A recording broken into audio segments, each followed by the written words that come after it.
lamun geus nepi kana kasadaran hukum taekeun deui kana kasadaran ilahi. Ari tadi mah dina kasadaran hukum nu katingali teh hukumna ningali alam, sadar kana hukum alam, ningali bintang-bintang, sadar kana hukum perbintangan, ningali iklim, sadar kana hukum perikliman, ningali politik, sadar kana hukum perpolitikan, ningali ekonomi, sadar kana hukum perekonomian, jeung saterusna. Mun ujang cicingna didinya mangka engke kadituna bakal aya kamungkinan ujang teh terjebak dina hukum.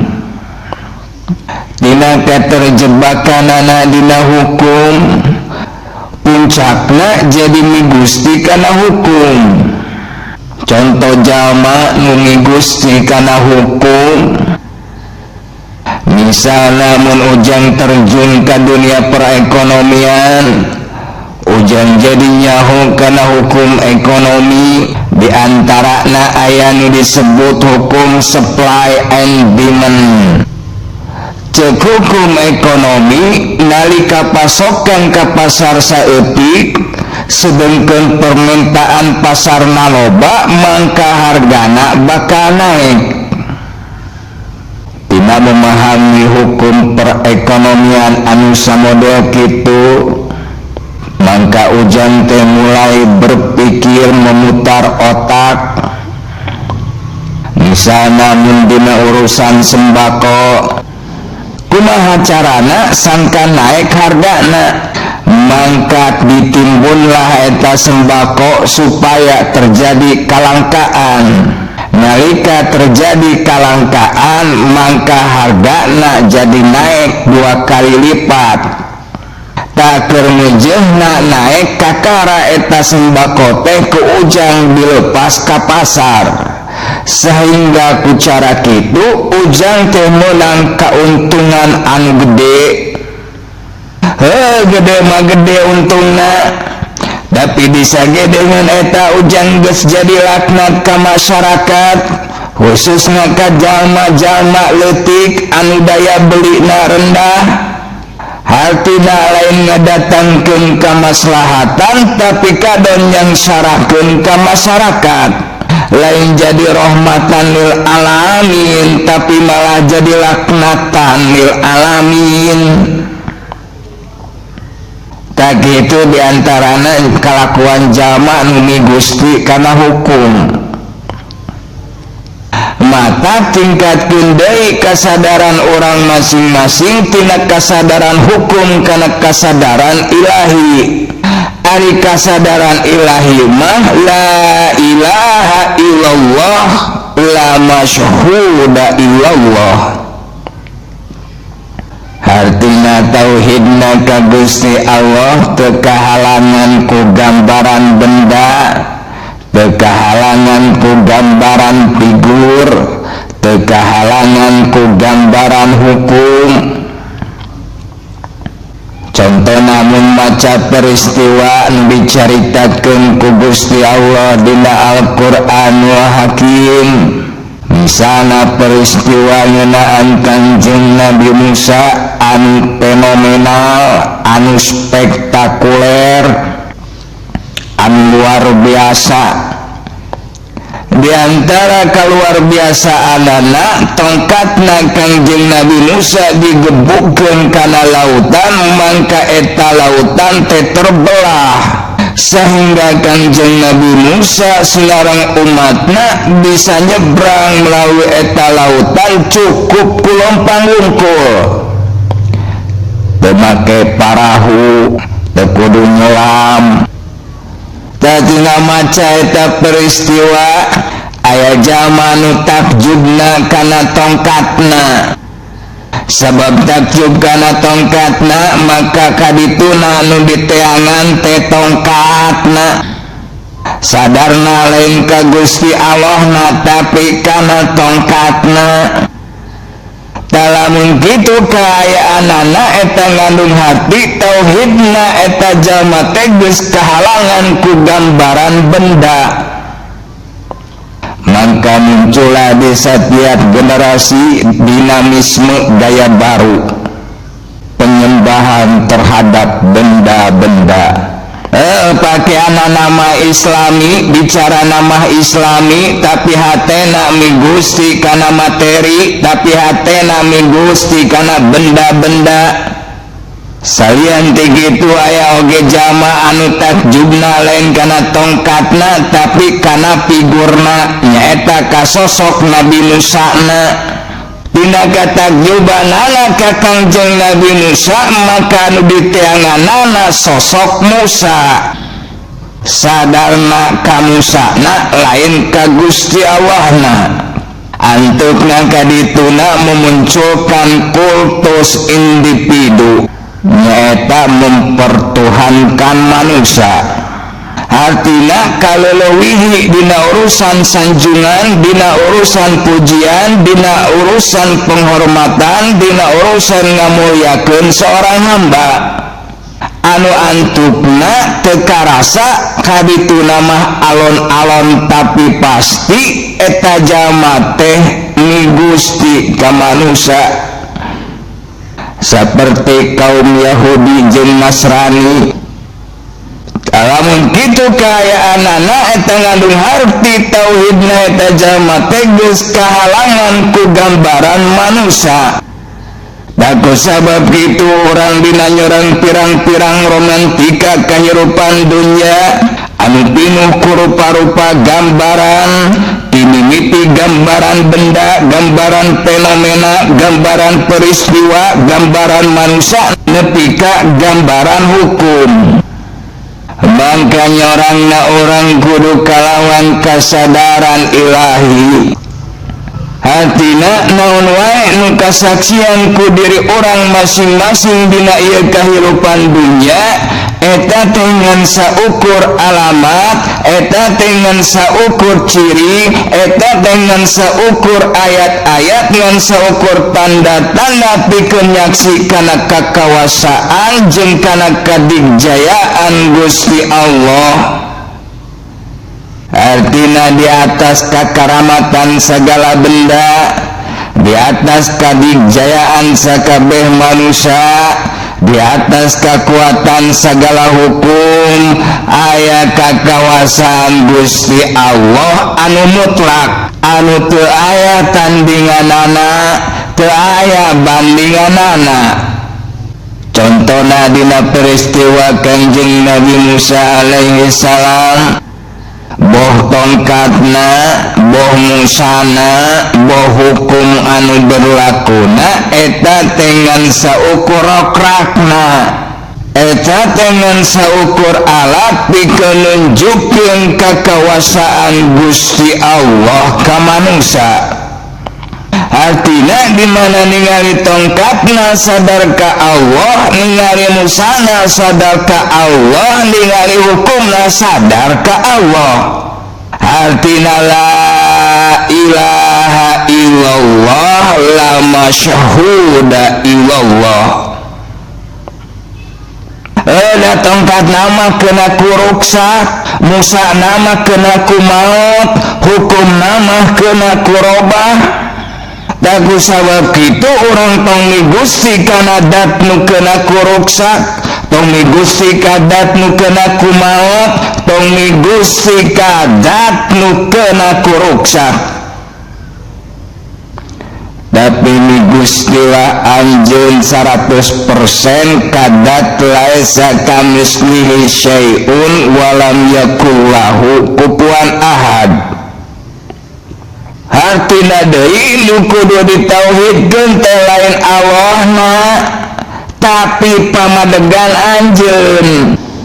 Bersihkeun pamadegan anjeun tina kultus benda, tina kultus individu, tina kultus hukum, tina kultus makhluk. Kakara ucapkeun ku anjeun la ilaha illallah. Gitu eta sabagean tina gambaran-gambaran anu aya di luar diri anjeun anu berpotensi ngahalangan ka diri anjeun tina musahadahna anjeun ka Gusti Allah. Ayeuna tingali ka jero diri anjeun. Di jero diri anjeun ge loba gambaran anu eta gambaran teh sarua berpotensi mengkolkeun anjeun ti jalan kasadaran iman tauhid ka Allah. Mun tadi mah urang nyokot pelajaran tina peristiwa Kanjeng Nabi Musa alaihi salam. Ayeuna urang mun maca deui peristiwa nu aya dina Al-Qur'an. Samisa peristiwa Isra Mi'rajna Kanjeng Nabi Muhammad alaihi wassalam, lamun dibaca ku urang make sudut pandang maknawiyahna, kronologi kajadianana teh ti Masjidil Haram ka Masjidil Aqsa, ti Masjidil Aqsa ka Sidratul Muntaha. Ari masjid teh nyaeta hiji tempat anu kaayaanana kahiji eta kaayaanana teh bersih, eueuh najis mugolado, eueuh najis mutawasito, eueuh najis muhopapah, eueuh hadas gede, eueuh hadas leutik. Kadua kaayaanana teh molongpong, eueuh kasur, eueuh kompor, eueuh sapeda, eueuh duniawian. Nu aya tengan ukur sajadah, ari sajadah teh artina tempat sujud. Ari Masjidil Haram teh ayana di tempat suci. Cek hukumna nu kafir nu musyrik nu fasik mah teu meunang asup ka tanah suci. Taeta teh siloka tina teh anjeun. Artina nalika anjeun rek iman tauhid ka Allah mangka gera bersihan eta hate tina pirang-pirang najis. Jeung gera bersihan eta hate tina pirang-pirang hadas. Ari najis jeung hadas nu sok aya dina hate diantarana saperti ujub, riya jeung takabur. Nu kaduana gerak kosongkeun eta hate tina hubud dunja jeung tina pamadegan-pamadegan anu musyrik. Jeung ulah aya tatagenan dina hate boh ka manusia, boh kana benda, boh kana hukum, boh kana kalimat, boh kana ilmu, boh kana amal. Sahingga eueuh pangsujudan dina hate salian pi sujud ka Gusti Allah. Kalawan sujud anu daimun, hartina reker nangtung, reker diuk, reker sehat, reker gering, reker untung, reker rugi, reker dipuji, reker dihina, reker nampa nikmat, reker nampa bala, reker gawe, reker cicing. Hate mah tetep sujud ka Gusti Allah. Allah, Allah, Allah. Hartina teu saeutik oge eta hate teh berpaling ti Gusti Allah. Jeung deui eta teh hate teh lil ibarat tanah suci. Hatina kadoliman, kakejian, kamungkaran, iri dengki, hawot telenges, ngupat sinuat, dendam kesumat, teu meunang asup kadinya. Teu meunang asup kana teh anjeun sabab teh anjeun teh tanah suci. Tamun geus kitu kakara anjeun bakal meunang salat. Sabab Gusti Allah teh eta dat nu kagungan kasucian. Hartina moal kahonta kasucian ijabahna, kasucian pitulungna, kasucian rahmat jeung karidoanana sok sanajang ku jalma-jalma anu sarelat. Lamun salatna teu di masjid nu aya di tanah haram. Hartina nyaeta ngadegna, rukukna, diukna, sujudna anjeun kudu di atas kebersihan hate, kudu di atas kepolosan jiwa jeung kamurnian pamadegan. Salian ti eta di tanah haram teh aya Ka'bah. Ai Ka'bah teh bentukna pasagi. Hartina anjeun kudu masagi dina ma'rifatna, kudu masagi dina tauhidna, kudu masagi dina kaimananana, supaya teu loba gawe nu kapicieun, supaya anjeun bisa nepi ka Masjidil Aqsa. Ari Masjidil Aqsa nyaeta tempat anu pinuh ku kabarokahan. Ari kabarokahanana manusia nyaeta aya dina gawena, aya dina amalna. Ari gawe teh eta mangrupakeun wujud pangabdian anu nyata. Hartina di mana beres salat tulukeun kana gawena. Geura pinuhan hirup anjeun ku kabarokahan. Di antarana nyaeta ku gawe anu hade, ku karya anu nyata, anu mangpaatna karasa ku indung bapa, karasa ku dulur jeung tatangga, karasa ku anak pamajikan, karasa ku papada manusia. Tadi Masjidil Aqsa kakara bisa usul ke hadirat Gusti Allah, tapi dengan syarat ninggalkeun Jibril. Temenang mawa Jibril.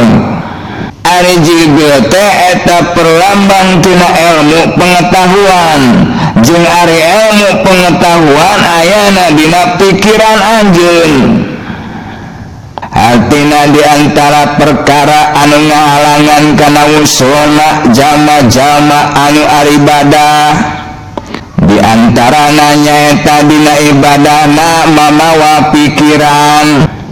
Mun salat-salatna bari mikir, mun dikir-dikirna bari mikir.